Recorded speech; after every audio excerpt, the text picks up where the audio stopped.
started. Everybody's going to come in, down. Get your coffee, stay away. And we're waiting for Emily to see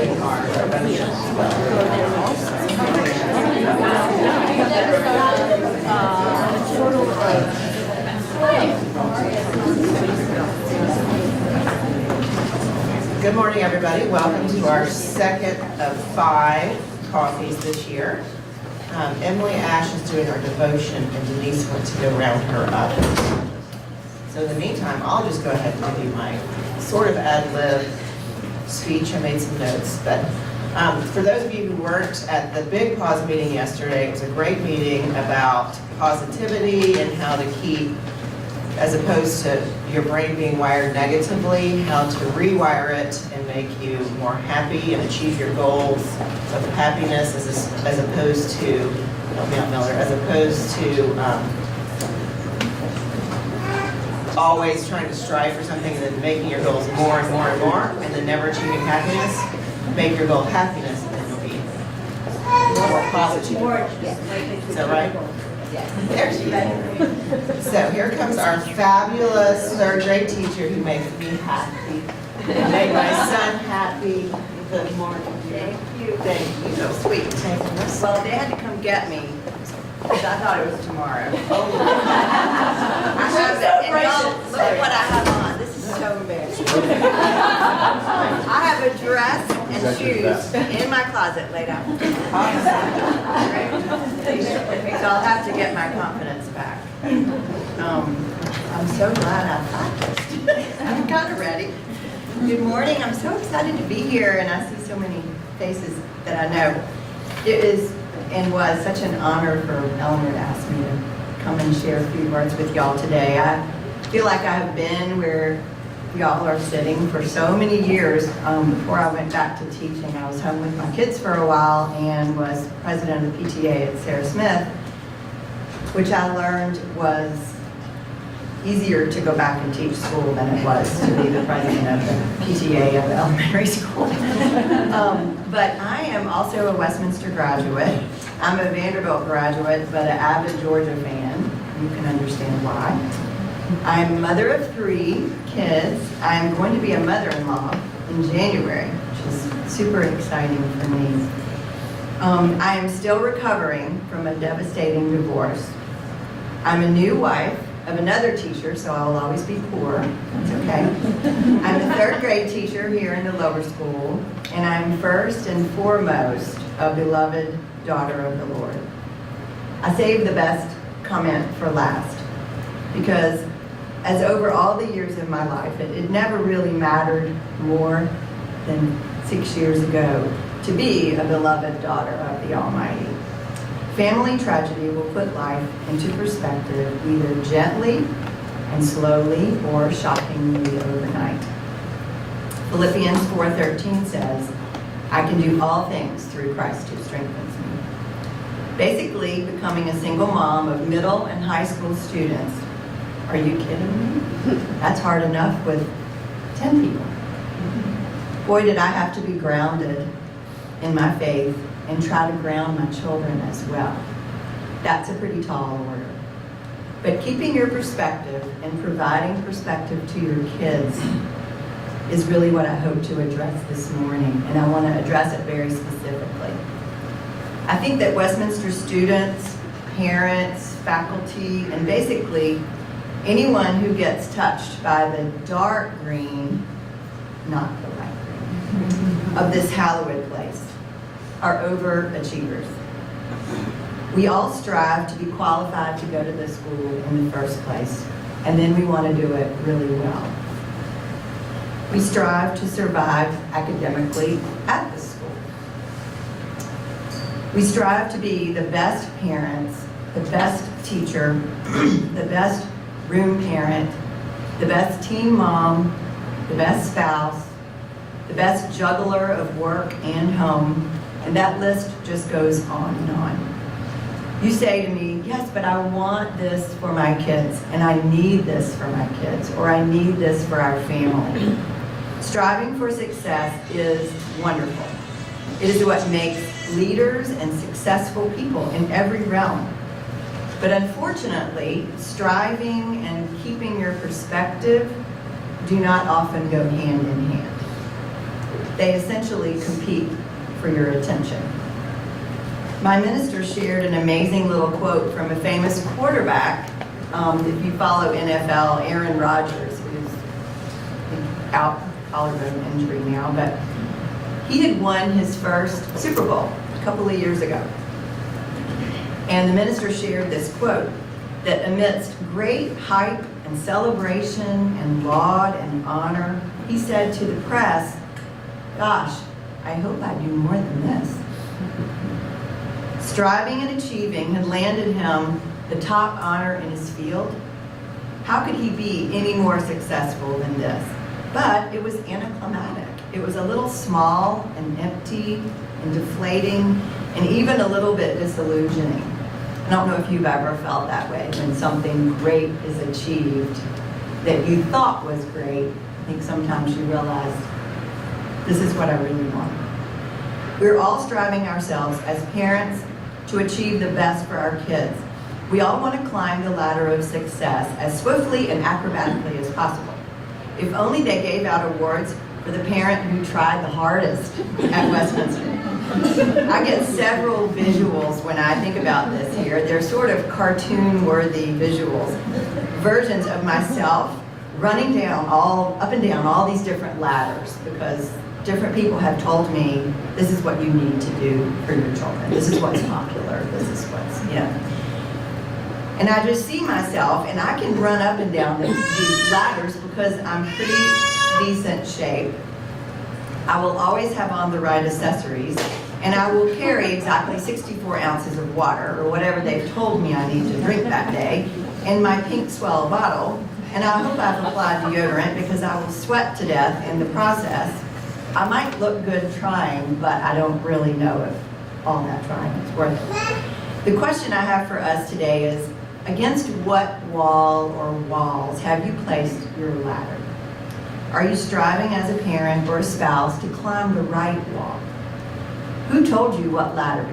Who told you what ladder to climb? Was it a fashionista with a black Amex card? Was it a coworker with a scheme for success at work? Was it the dad of an amazing athlete who has a pitching coach to share? Was it the mom of an amazing student with a tutor to share? What about the walls that I know should loom for us every day? 6 years ago, these walls overnight became more important than anything else. Am I providing healthy meals for my children? Am I providing safe and enriching extracurricular activities? Am I providing exercise opportunities for my children? Am I providing family time at dinner each night? Not really, that's too hard, but most nights. Am I providing some quiet time in the car or at bedtime where my children can confide in me about what maybe wasn't such a great day at school that day? Am I providing time with other families who share my values? Because as your children get older, that is more important than almost anything else. You need to know when your child is not in your house, are they following your values in that house? And that's a really big one when the kids are getting older. I would suggest that these walls are much more important than the others. While the others are quite tempting, and unfortunately they're nearly ubiquitous these days. These walls reflect the values that your children must learn from you from day one. As a teacher, I'm not the best one to back clean up in that area. I can try, but only you can really pull it off consistently. So I challenge you to create relationship with your children and not experience. Prayerfully ask yourself each day, maybe before your family wakes up, and I know what a challenge that is for me, but as a mom or a dad, if you can beat your children awake in the morning and spend some time thinking about your day and praying about your day, thinking about what is ahead of you and how you can arm your children for the day, and let them know that you cared enough to do that. It's really important. Am I offering conversation with my children over screen time? Am I sharing God and the Bible and my faith with my children versus the latest parenting book I've read? Am I buying experiences, or am I offering ways that my kids can experience me and my husband as a family? Share your time and yourself and your support and your love, because these things cannot be purchased. Anchor your children in faith and in your family. In the morning or at night, I challenge you to use your blessing, maybe as a real prayer time. We do this with the kids a lot in morning meeting. We ask them what their prayer requests are, and it might take 25 minutes. I know not to do that every day because we won't get, but they have a heart full of concerns. You would learn what's on their heart if you will ask them that question. Share a neat Bible verse or put one on the fridge each week. Arm your kids with faith in God and faith in you. I think this is a ladder that's really worth climbing. And I want to close us in prayer by praying Ephesians 3:14.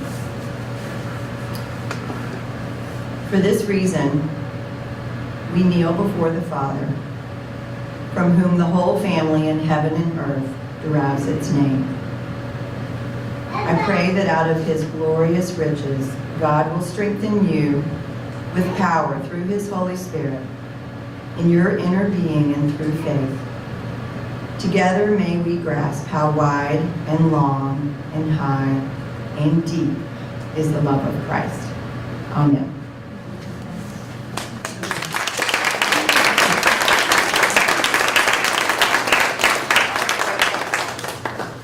That was just perfect for what I was saying before about being happy. And 4 of the things, I think there were 4 or 5 yesterday, said to spend time with your family, to try to be, use humor, to exercise. Don't remember the other 2, but everything that she said is perfect. I think my ladder is hanging out in the middle of nowhere with no walls because I'm a total wacko, but that's okay. I use humor often and use it, self-degradation humor is always funny. Anyway, regardless, I did most of what I was going to say. I forgot most of it. So let's move on. So, WIT, lower school update, please.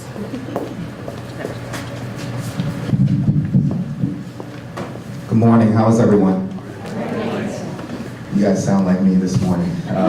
Once the fall starts to roll in, it can be kind of difficult to wake up. And it's interesting because once you step into the lower school, regardless of what the weather is outside, there's always sunshine on the inside when you see the children running in. And so it's perfect to just sort of wake you up and bring that good energy in. As I was listening to Emily's devotion this morning, it brought to mind, I guess, the wall that we as educators place our ladders upon most regularly, and that's really getting to know our students and building relationships with them. It brought to mind a story that I remember very clearly from my first day of teaching. I started doing the Teach for America program in the year 2000. I was high on energy and low on talent. And you walk into a classroom in Newark, New Jersey, where there are limited resources, but just amazing children who were just ready to soak you in. And I was one teacher in a classroom of 29. 29. And I remember just trying everything that I could to connect with each child in the classroom. And there was one young man, Al Sharif Felder. No matter what I did, I couldn't connect with this little guy. If I told him to go left, he would go right. If I said go up, he would go down. And one day, I'll remember I was at the board and I was doing a lesson, and all of a sudden, my bladder just went out of control. Like I really needed to use the bathroom. Personal, I know. But needed to use the bathroom, and again, I'm just in the classroom by myself, no teacher to relieve me, right? And I'm looking out of the doorway, no one's walking up and down the hallway, and I'm just, finally my bladder just gives way. I just pee on myself, right? And so I have this classroom full of students behind me, second graders who are just, wanting to come up and hug me all the time. I'm like, oh, and luckily I had on a cardigan that day, and I put it around my waist, and I kind of like tied it to the front, looking really weird. And all of the kids were like, what are you doing? Why do you have that around your waist? I'm like, oh, it's the new style. So all of a sudden, all of the boys in the classroom take off their sweaters and put it around their waist because it's the new style. But then Al Sharif Feldman comes up to me and he goes, well, why do you have that around your waist again? And I'm like, well, it's just a new style. He's like, oh, I usually do that when I pee on myself. And so ever since that day, Al Sharif and I had a little connection. He was a little bit easier to sort of come alongside, but just again, the importance of the power of the relationships that we have with children. I'm not telling you to pee on yourself to get close to anyone, but sometimes it's just that one little experience that makes you get that much closer to a child so that you can get closer to their hearts. And I think that the lower school, that's something that we're trying to do every single day. There are 500 children here with 500 different perspectives and different profiles. And really what that counts for, what that calls for is a mindset that says we're really going to treat each child like a unique learner, a unique person that they are. In a moment, I'll have the great pleasure of introducing Carol Matheson and Camille May, a great student support team, to talk a little bit about how the mindset for student support has changed over the years, not only in the lower school, but also throughout the divisions. But before I did that, I just wanted to share a few dates with you that I think are really important to know. First, I wanted to let you know that on 11/3, November 3rd, progress reports will be furnished to you. And what will happen is, before that time, teachers will be sending out an agenda survey. And what that means is, parent-teacher conferences coming up, we want that opportunity to really get to connect with you and hear what's on your mind. You can hear what's on our minds so we can partner together in order to best serve your children. But in setting that agenda for your parent-teacher conference, teachers really want to know what you're thinking about. And so once that's furnished, you'll have approximately about a week. We want you to wait until you have that progress report in hand so that you can make a little bit more of an informed decision around the things that you want to talk about based on your child's progress. So that survey will be due on November 8th. So you'll essentially have from November 3rd to November 8th to complete that. Second, our children are taking the CTP this week, 3rd, 4th, and 5th graders, and that will be furnished to parents on November 10th. You will have the opportunity to talk with Laura Kopp on November 15th, which is one of our full-day parent-teacher conference days. She'll be available to talk with you a little bit more intentionally about questions or thoughts that you may have about your child's performance on that test. In the event that you're not able to make it on that day, she's always available via phone, or you can set up a time with Laura or shoot her an email. She'll get back with you right away. Also wanted to note that we're in the midst of admission season right now, and for any current family that has a sibling that's applying, on November 7th in Scott Hall at 6:30, Robert Spiata and our illustrious admissions team will be doing a current parent admissions session at Scott Hall. But in order to attend, you must RSVP. So please make sure that you do that. That's going to be on November 7th, 6:30, Scott Hall. And then the most important date, October 31st, where our children will be dressed amazingly. And our lower school team is going to knock it out of the park once again. I had a student come up to me yesterday. He said, okay, Pokemon Go, Love Boat, and then that weird Western thing that you guys did.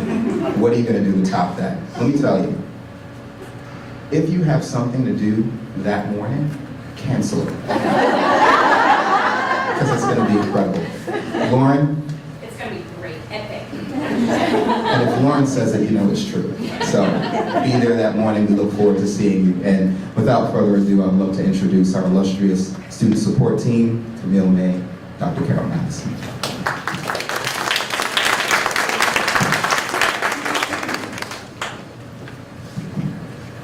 So I had a few notes that I gave Whitney before this to say about him, but obviously I didn't pay him enough money to say all the wonderful things about me.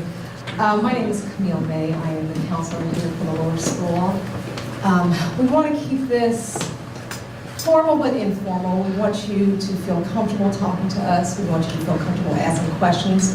once Carol is finished, because we are here to support your students. So the goal today is to kind of go a little bit deeper than what we did at curriculum night. If you didn't happen to attend curriculum night or you weren't here for the first session where we spoke, we talked a little bit about student support here in the lower school, kind of what that process looks like, and our whole goal is to kind of take the stigma away from counseling and from learning support. We want you to feel comfortable approaching us if your child has any needs that you have questions about or the teacher may have questions about, and we don't want that to be an awkward process for you. We want you to feel empowered to know that there are people here at this school that are on your team, that are on your students' team, that are here to support them. So before we get started in true school form, I'm going to make you do something that makes you a little uncomfortable. So if you could think of 3 words, 3 adjectives to describe your student when they walk across the stage after completing 12th grade, just think in your mind what those 3 would be. Where do you want your student to be, their mood, their feelings, after conquering this amazing journey? What would those be? Think about it for a second. Oh, and we actually have a student here, so this does help. So please, Ms. McKnight. There's not a right or wrong. There isn't a right or wrong, no. Can you share with us? Happy, fulfilled, confident. Can any of you guys, I see a lot of heads nodding in agreement. Happy, fulfilled, confident. What the 3 he gave? Resilient was another one, yes. Proud. Proud. Anybody else? Caring, yes. I was going to say kind and excited. Kind and excited for the future, absolutely. Yes. Grateful. Grateful, wonderful, because tuition is not cheap, absolutely. Inspired, good, yes. Anyone else want those actually some good words? Yes. What I didn't hear you say, so I heard a lot of great things. What I didn't hear was overwhelmed, depressed, stressed, and unhappy. So those were the things I did not hear. I don't think anybody wants that for their child. And so our goal is to help them along this journey so that they walk across that stage feeling all those great things, but they're not overwhelmed, they're not depressed, they're not stressed. Because that is not a happy Westminster student. That's not a happy Westminster story. We want the stories that you guys describe. So that's what we're here to support. So the SST process is to help everybody here, every child, reach their full potential. And that's different for every student. I know Carol and I talked, and we talked to Whit last week about this, that sometimes when you get that golden ticket of an acceptance letter and your children come here, you think, okay, everything's perfect. They got to Westminster, there could possibly be nothing wrong. And sometimes what happens is we do find out that there are bumps along the road, and that's okay. We see your children when they're 5 years old, and so they're at the beginning of their educational journey. They're figuring out who they are. So they come in at pre-first and they want to play and learn and jump and run, and then as they go on and the academics pick up, there are times when we see challenges. Sometimes your families go through changes and there are challenges. Sometimes parents underestimate something as simple as moving a house, not moving the physical house, but moving from one place to the next can be traumatizing for a young student. And so sometimes, I know, she probably had to move too. So sometimes when they encounter those hurdles, it can be a tough thing, and we want to be here to support them. So what I do here in the lower school is I teach pre-first through second grade classes once per rotation. So in the past, not just here, but when I came from my previous school, a lot of that had to do with kindness and friendship and love and how do we get along better. But as a student support team and as a counseling department, we're trying to change that a little bit so that they get a lot of character education here through Bible values and some other avenues, but I really want to begin helping them understand mental health at a very early age. So for example, this month of October, we're talking about worrying and anxiety. Do I use the word anxiety with a pre-first year? No. But sometimes we talk about what kinds of things worry you. And believe it or not, if you just ask that kind of question, they have a lot of things that worry them. I worry that when my mom and dad drop me off for school that they might get in a car accident. So things like that. And you won't believe that some students really are concerned about real life things. Some of them pick up on things that are happening in the news. I worry about hurricanes. What if a hurricane comes to Atlanta? So they have a lot of things kind of stewing in their little brains. And then by the time they get to third grade, I'm worried about the swim meet. I'm worried about homework. I'm worried about making sure I bring all the things I need to come to school. I'm worried about my softball team. I'm worried about my soccer team. I'm worried about getting trophies. So they have a lot of things that they're thinking about. So I don't want you guys to underestimate how powerful the brain is and how it can really work for or against some of these students who may have a tendency to worry. One of the things that I try to tackle the most with young students is that worrying is a normal thing and mental health is a normal thing. So if you were worried about something, if you're feeling anxious, if you had a pet that died, it's okay to be sad, it's okay to cry. All of those are normal emotions and reactions to everyday life events, and we all are going to go through them at one time or another. Sometimes I share with the students things that I've personally been through when I was their age, not adult things, but it really helps to normalize things for them. So I want you guys to think of counseling as a proactive step to take. Some parents I've talked to in the past, they said, well, I don't think it's that bad yet. And I try to compare it to going to get your eyes checked or getting glasses or getting a tooth filled or anything like that. Do you really want to wait until it's that bad to really get help and support? I know mental health is a little bit different from physical health. Physical health, we feel it, we breathe it every single day. But for some of our children, they feel it and they breathe it every single day too. Having a mental impairment or having an emotional impairment, I like to compare it to like a sprained ankle. So can you still get up and walk every day? Probably. Can you run a marathon? Probably not. And what we're asking these kids to do on a daily basis through 12th grade is to be on a pretty decent marathon. We want them to run and we want them to run well. And when you don't have the mental and emotional capacity to do that, it starts affecting other things. And Carol's going to come up in a little bit and talk about the academic piece of it, but they kind of go hand in hand. So we want our kids to run this race, and we want them to run it well. So I want you to think of the emotional piece and the mental piece being just as critical, if not more so important as the academic piece. And I'm guilty of this too. So my colleagues, if they know me well, they know after I had a baby, she's almost 2 now, but I went through the baby blues. I did, and I really, really struggled. I went to my doctor, Google, and he told me that I was not depressed, that all I had to do was hit a milestone. Once my daughter started sleeping through the night, it would get better. Once she was on solid food, better. And then when it didn't get better, my colleagues started noticing some things, and they said, you know what, it's okay. But it took almost a year and a half for me to get to the point of saying, and I'm a counseling professional, to say that it's okay to reach out for help, to mention these to other people. And a lot of times when I mention it to other women in the building, I get this. Do you guys know what this means? So the kids, yes, it's the signal that they do for sane. So I got validated from a lot of people that it's okay that you had a baby and it's tough and it's hard. And from what I understand, that toughness and challenge doesn't ever end, so I might need therapy for the rest of my life. So a lot of what I help parents with is figuring out what's age appropriate and what's not. For our pre-first students, for them to be forgetful and unorganized and kind of all over the place, that's pretty normal. For our 5th graders to be that way is a little less. Not to say that they would have perfected it by 5th grade, because it's a journey, but at the point that they need some additional support with executive functioning and being organized and needing help with that, that's where we come to step in.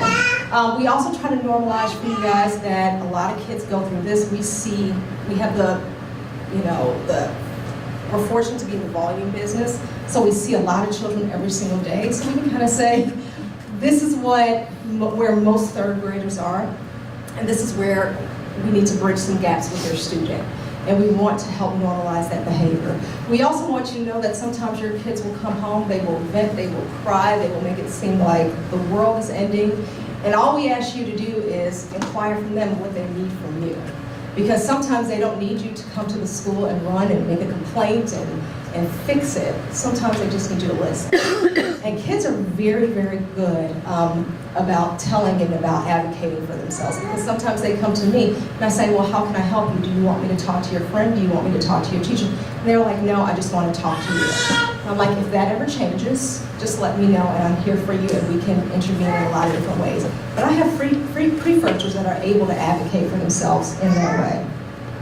So a lot of what I'm doing with the staff this year is educating them more on anxiety and depression. So in our teacher's lounge, I put signs up with just different facts about anxiety and depression. The two usually go together, but not always. So they're getting more familiar with the things to look for, the signs to look for in our students. Being anxious and having an anxiety disorder are two very, very different things, and I want our staff to be more aware of what that looks like. And also, just educating our kids, and when I talk to them, I go into morning meetings sometimes. I also go into, like I said, pre-first or second grade, and we're covering a lot of these things as well. So kind of in the upper grades, most of the things I deal with are kind of the social aggression type things. Right around end of third, beginning of fourth grade, specifically our girls find out that there are other girls in the world and that they are different. And so they start to pair up into groups. So we deal a lot with social aggression. Aggression not meaning fights and things like that, but just figuring out how they can be in the world and be with other girls and be civil and be kind. So that's a lot of what I do in the upper grades.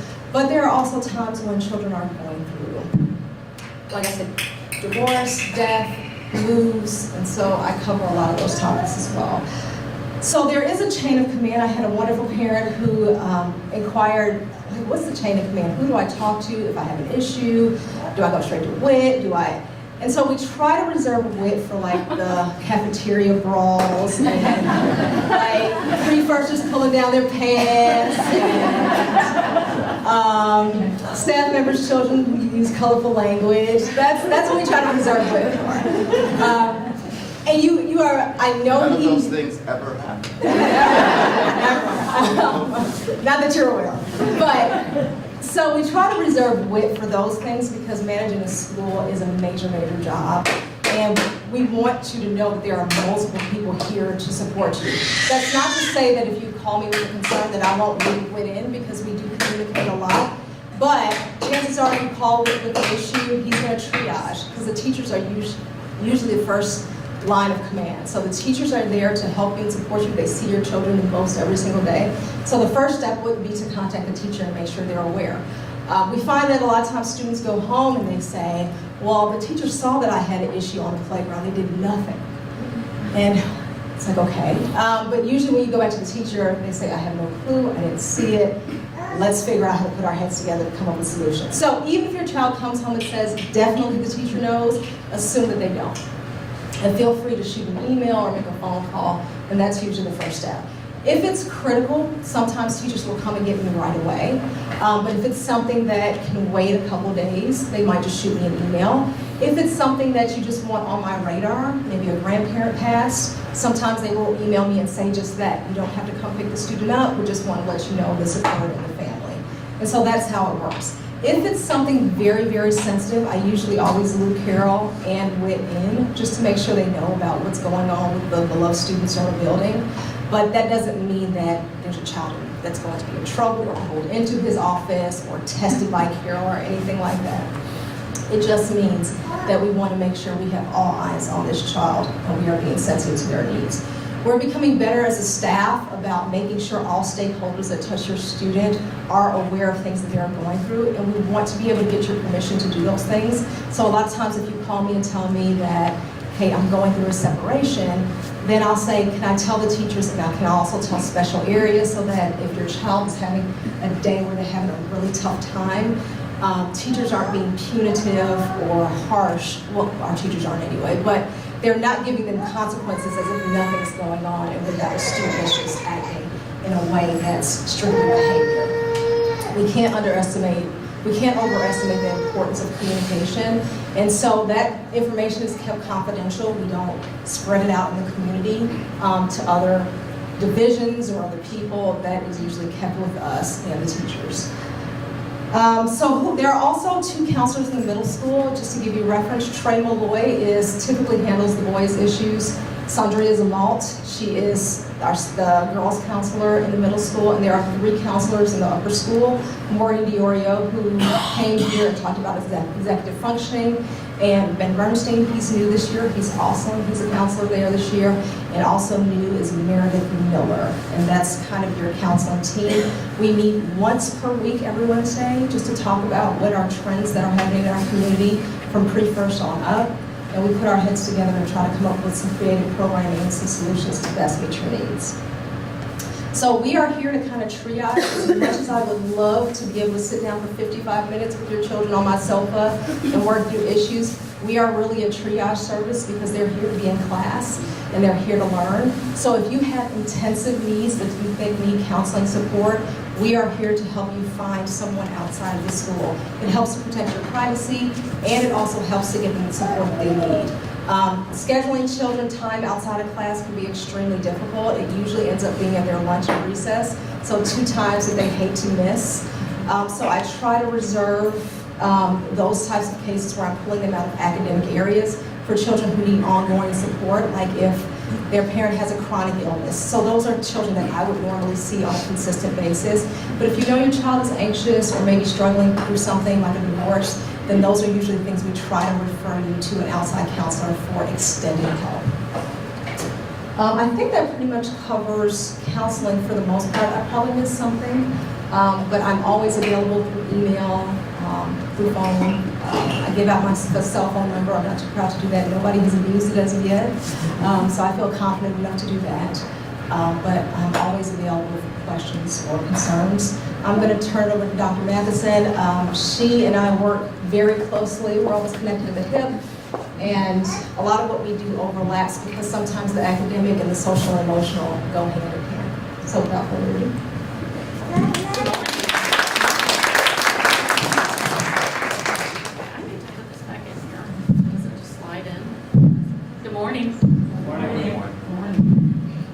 We're excited to be here today. Like Camille said, we are really working hard to let you know what we do and develop relationships of partnership and trust as we go through this. I want to be cognizant of time because I want to be sure that we leave time at the end for questions and answers. And really what I want to do today is, I've had the privilege of being at Westminster for over 10 years. Initially as a consulting psychologist just 2 days a week at middle school and lower school. But in the last 4 years, I've been head of the student support team, the learning specialist here. And what I've seen through that, I've been through 3 principles, many reiterations of what student support looks like, and we are just on an amazing trajectory and a wonderful kind of climate of change. And so I just want to talk about where we were and where we are right now and where I hope that we are going and how we can support and work with our kids in lower school. One of the things that I think historically is they had learning specialists or counselors work only with students who needed help or kids who had learning issues or really struggling. But we really view our student support team, including myself, supporting all 500 students at the lower school. We do that by pushing into classes and working with teachers and working with students. So it's not the small percentage of kids that we're trying to support, but it's really the entire school and across divisions that we are trying to support. And I think what I have really seen, as you know, is that Keith has really made an initiative and a priority of student support.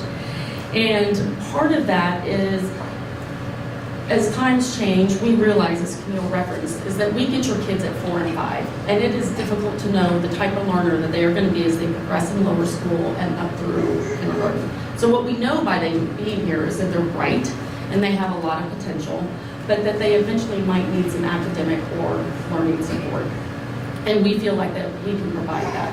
What Keith has done is, for the first time, there's always been a learning specialist at the lower school, but now we have a full-time learning specialist at the middle school, Maria Malone, and a full-time learning specialist at the upper school, Kat Monroe. So instead of providing all these services at the lower school and those kind of dwindling off, now we have continuity of care. We can support your kids K through 12. And I think the plan is to hopefully hire 2 more learning specialists next year. So there will be 5 total on staff. The lower school also has 2 full-time reading specialists, which are great. Cynthia Montgomery works with students grades 3 through 5, and Liza Farley works with students grades 1 through 12. So again, as we see if kids are having hiccups along the way, we're able to offer them more intensive small group instruction even at school. But one of the things is Whit and I were kind of talking about the trajectory the other day is, so it's not just that we're focused on the kids, we're putting lots of programming changes into the classrooms, and that's what is allowing our teacher to better serve the students without even having to come to us. So what I've seen is we are in the 2nd year of screening all pre-first students with the CTOP. The CTOP is a measure that looks at the underlying neurological processes that lead to learning to read. So red flags on the CTOP might not mean anything. It could just be developmental, or it could be red flags that they are at risk for a reading disorder. But with that now, with Liza, she's able to work with these students in small group and provide supports and hopefully get them where they need to be before the end of pre-first. The school has really kind of taken on the approach of Orton-Gillingham. Orton-Gillingham is a phonetic reading program. It's multi-sensory, sequential, and structured. But what it is, if you read the research, is it's really touted as a program for teaching dyslexic kids to read. It's what the Skank School uses. But the research also shows it's really the best way to teach all kids to read. So we have at least one teacher in every classroom who is Orton-Gillingham trained. I think we're in year 2 or 3. We partnered with the Skank School, and they helped us develop our word study program, which is a program we use K through 5. And it is teaching them reading and spelling abilities, just being very intentional in that regard. We partner with the speech school. We have an occupational therapist who is amazing. She comes over and works with some of our kids, both in fine motor and handwriting. And she also comes in and pushes into the classroom and works with both myself and teachers on how can we support these students. And she comes in and does in-services with the teachers to educate them. And that's the one thing I've really seen with teachers over the course of 10 years is that with the in-services we're giving and working with them, they really oftentimes, where they might have had to come to me more often in the past, need to do that less and less because they have the tools. So sometimes by the time they get to me, they're like, I learned from you 5 years ago or from Rolene to do this, and they've done that. So we see that that education is helping them support every child in our classroom. We also are being very intentional about teaching executive functioning, which is organizational skills. We teach it all the way through, but especially in 4th and 5th, and that was very intentional based on feedback and concern of parents that our students hit 6th grade and maybe weren't as prepared as they wanted them to be. So we are actively teaching those skills, so they should go up there and know how to plan and manage their time and organize their classes. We have social emotional programming that one of the things that I love is a social emotional curriculum. So Camille pushes in K through 2, but in 3 through 5, those teachers actively use those words. So your students are being taught language around conflict resolution and self-esteem, and the teachers use that throughout the day to also support the student in that regard. So really what we are trying to do is to not come in and help just a few kids, but support the teachers and change the classroom so they can help all the students themselves. What I have also seen in 10 years is I hate to say this, but also viewed kids differently to some degree. I think many, many years ago, it was seen through the lens somewhat of a deficit-oriented approach. Oh, this is wrong with you, then this is what we have to do to fix you. Now we are very intentional about looking at kids through a growth mindset. We all have strengths and weaknesses. There's something going on with every one of us. But every one of these kids can also make huge strides in potential and have a lot of gifts to offer. So when we find out that your child might need learning support, clearly we're going to focus on that, but we're also going to talk about they have strengths that's going to support them and how can we get them to where they need to be, because we know that we can.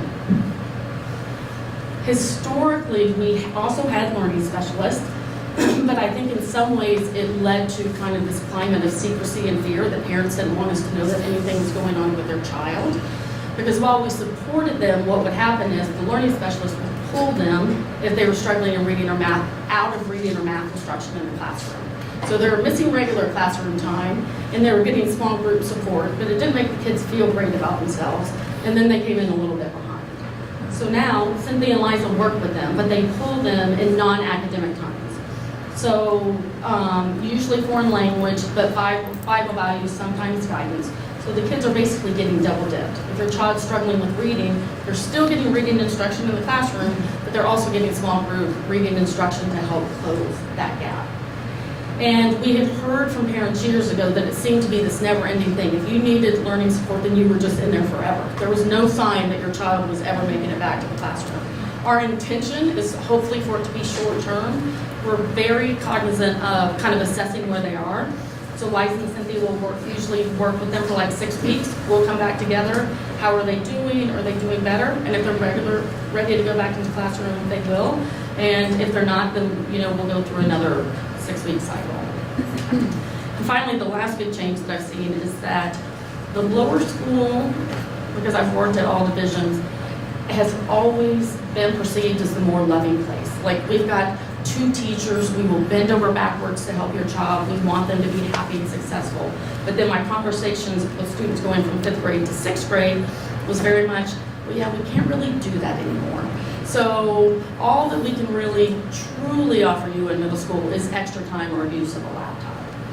But now, with the addition of learning specialists, it's just a much better continuity of care. So we are talking about that we realize that you might be dyslexic, but you're very bright. So you get up to middle school, and maybe the teachers won't penalize you for spelling, or you need use of a calculator.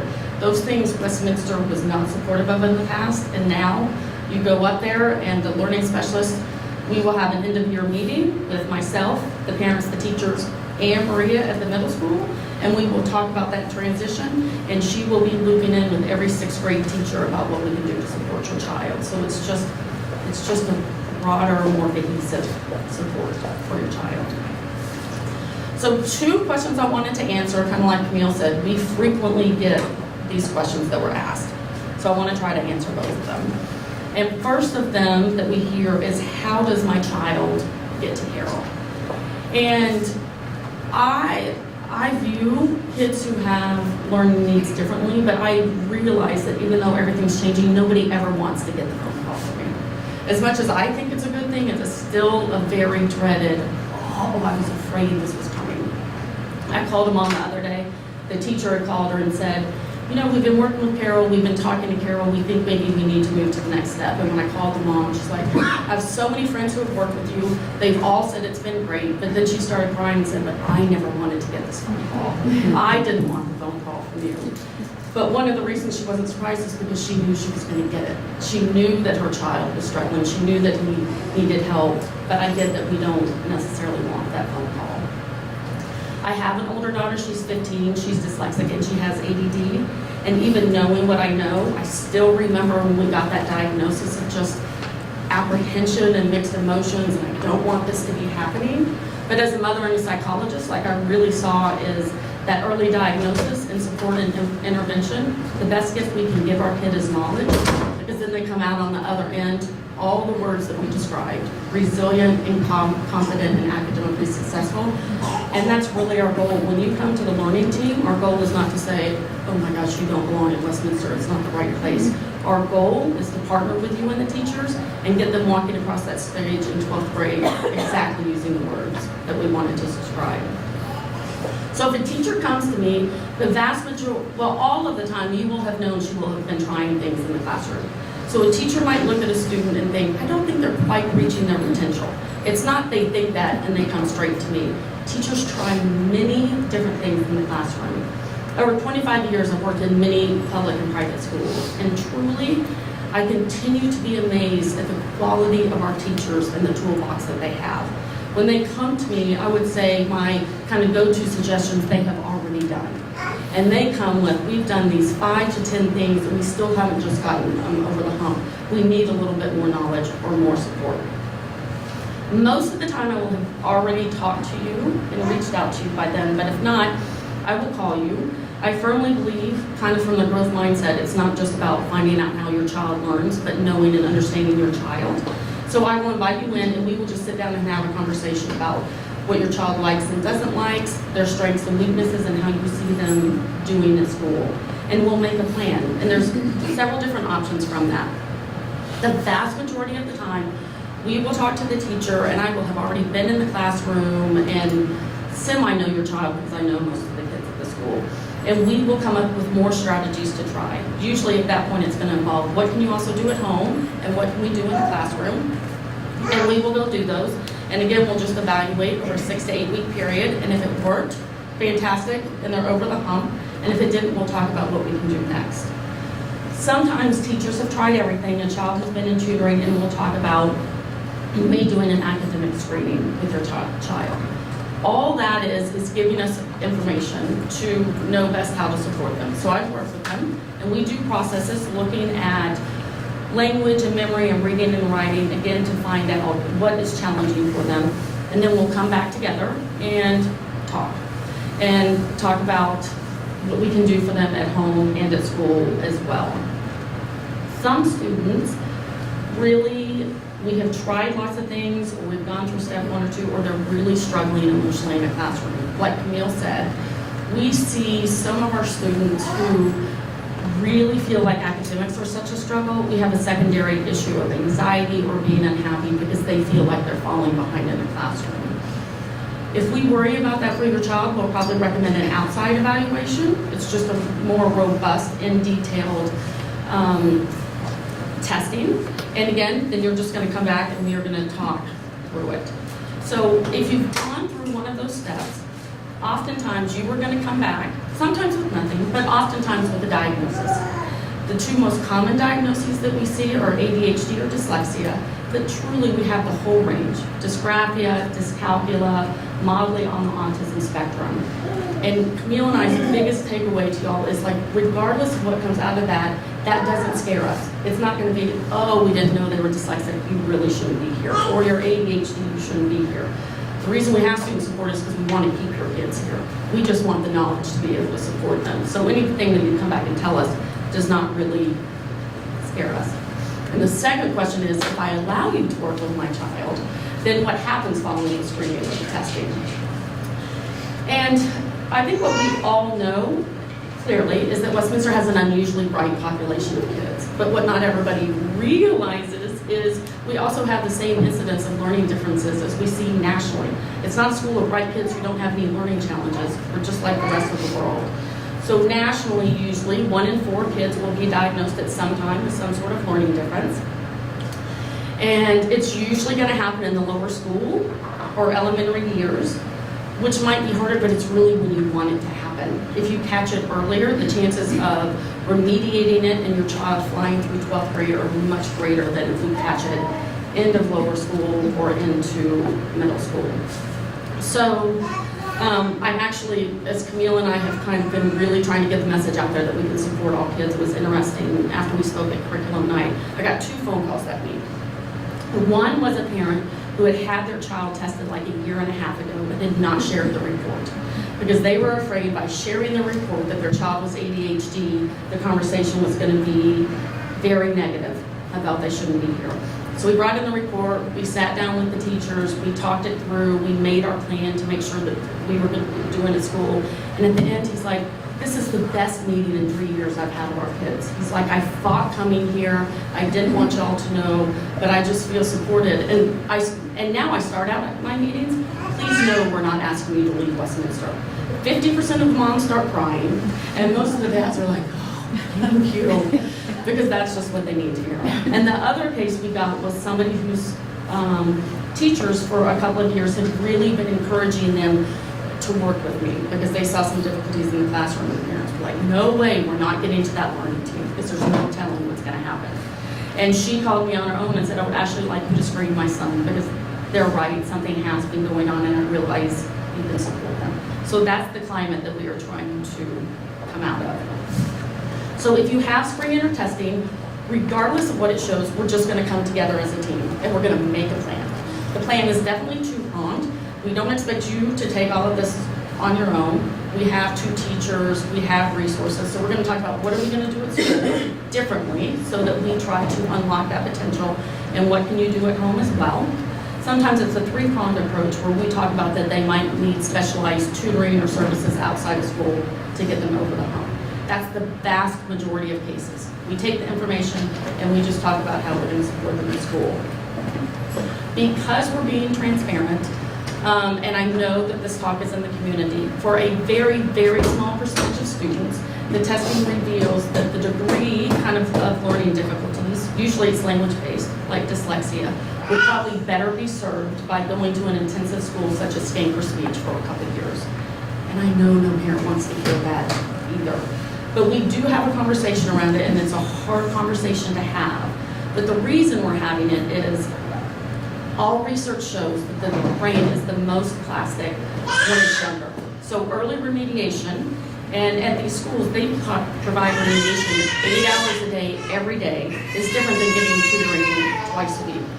And what Skank and Speech School will tell you is they feel if they get kids young enough, they will change them. Those kids will be remediated and they're ready to come back here, love at pace, and they're ready to fly and graduate through 12th grade. And that's the vast majority of what happens with our kids. They go for 2 to 3 years, they come back in, and they're ready to go, and they thrive. And it was interesting, I was at the speech school the other day for a luncheon, and they actually said is that, because lots of parents want to put it off.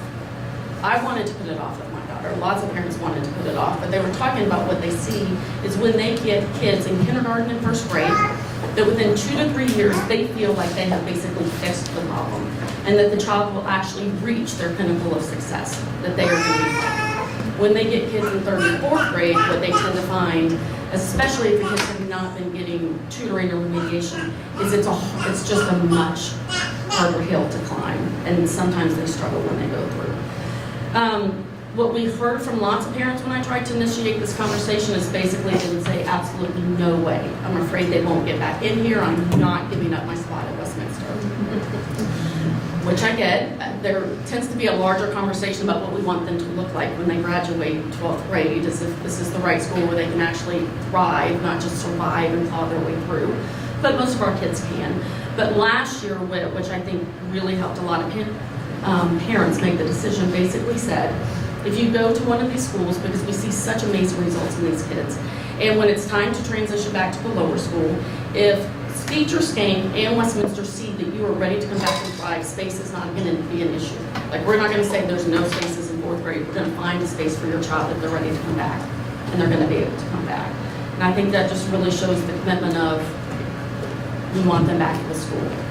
Because we're trying to be transparent, I will say that there are some parents, especially parents who have kids in the upper school, that as their child grows into a learner and they see that maybe the dyslexia or the challenge was more significant than they thought, parents sometimes make the decision of, we have lots of support and we love your kids, but what hasn't changed at Westminster is the rigor of the program. So you hit upper school and it is still fast-paced and it is very academically challenging. And some parents on their own decide, like, this isn't where I want my child to be. I'm choosing the path where I think they'll be happier, and they make that, decision to go. But for the vast majority of kids, we don't have this conversation very often. I think of maybe somewhere on my radar about 100 kids. They don't all have a diagnosed learning issue. And last year, I think 5 kids applied out for a couple of years. 2 second graders went out for 3rd grade, and 3 first graders went out for 2nd grade. So we'll have that conversation if it's needed. But what we really want you to know is we're hoping to just dispel that climate of fear and distrust. We see there is nothing that you can present to Camille and I that we have not seen, and nothing really that would scare us. For the vast majority of those kids, we've got your kids back, like we know what to do with it. With our entire school is going to support your child. So that's what we want you to know. So our takeaways are truly that we love your kids. I mean, Camille and I talk about all the time, we feel blessed to walk into the school every day.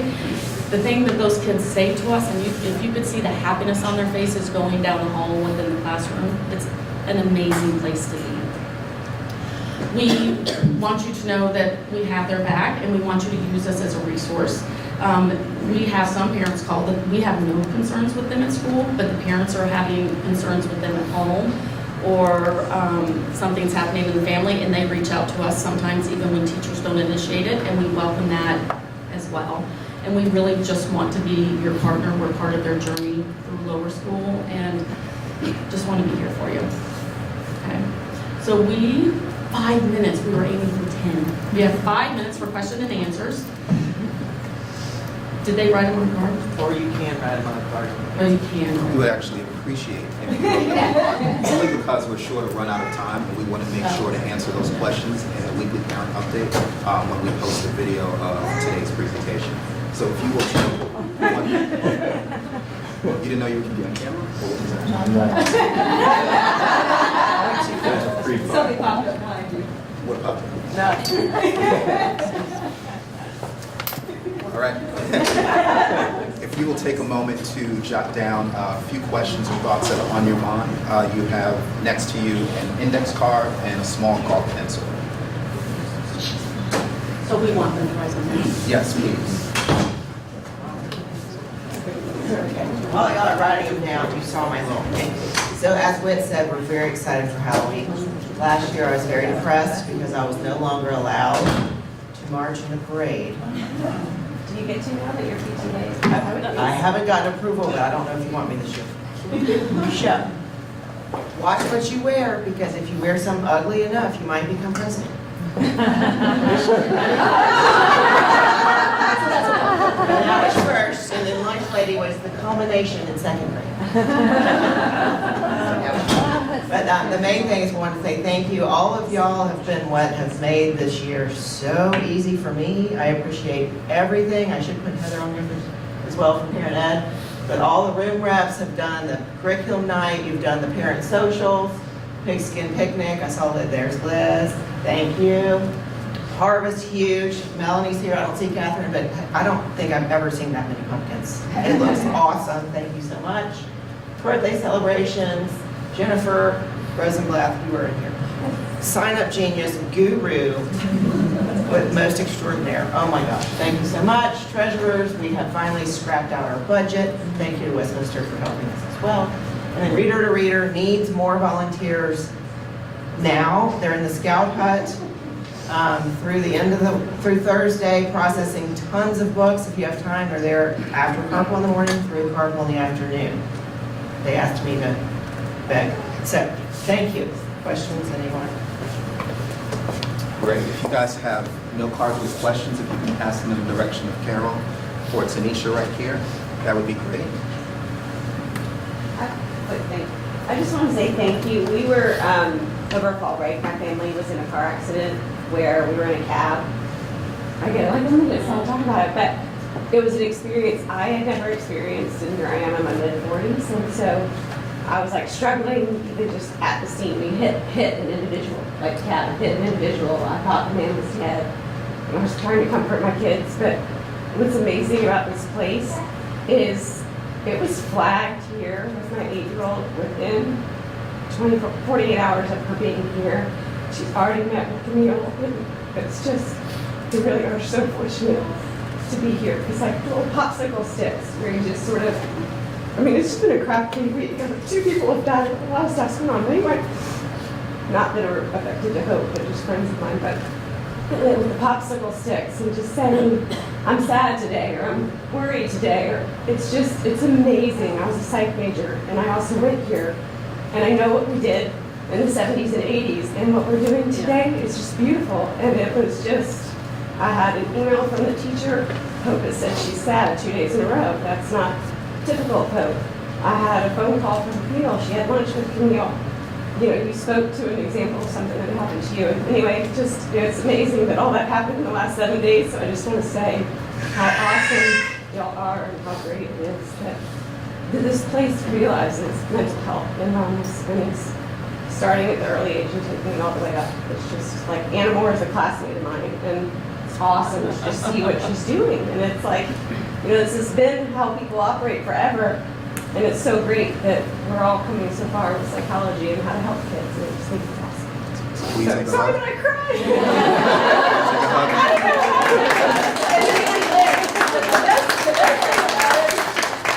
To wrap it up back to the devotion, I mean, literally, I was like, what do I do? One kid was like, I gotta get, she's in the back of the cab, I gotta get out, I'm gonna throw up, I need air. You know, like, it was just crazy. Like, this man was laying in the road, and we didn't know he was dead. And, you know, thank the Lord. Like, literally, we prayed as a family.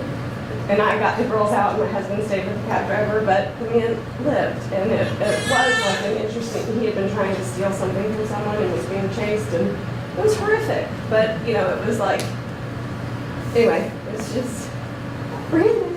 But I'm so thankful for you and for her teachers to just catch that like within 40. It was just really good. So sorry for my little. No, It's listen. okay. I'd love to jump. Carol and Camille are my team. Robbie, I have a son at St. right now, and they've done such a beautiful job helping us as a family and as parents, partnering with us on his journey, seeing what his unique learning style is, what are the ways that help us remove obstacles out of his path. It's about, he has tons of potential, but he learns in a certain way, and we just needed the right filter and lens to see things through his eyes, to remove those barriers, and he is thriving, and we cannot wait to come back, because it's going to be such a joyful experience for him, and they have been like cheerleaders for us, but also the experts on the scene to teach us what we needed to do to unlock his potential. So don't hesitate. Do not wait. They're very popular too. Camille's more popular. Well, I don't see any cards, but I want to end on this note. I don't know how many of you had the opportunity to attend the parent session yesterday. I think that was held in the upper school, and they showed a TED Talk by a gentleman by the name of Sean Anker, and it talked about happiness, and the quote that he used was, "Happiness is the joy that you find on the way to unlocking your potential." And I want to let you know that that's how we see our children. Regardless of where they are on any learning continuum or what their learning profile is, we never see the challenges that they have as something to be fixed, because they're not broken. We see them as potential, as individuals who have potential to be unlocked. And so just know that we're here to partner with you along that journey, regardless of what that journey looks like. We have 500 children. We are aware of the fact that there are going to be 500 unique different journeys that we can travel on. But the best road travel is the one that we travel with you. So make sure that you come to us, because we want to partner with you. And with that, have a wonderful day.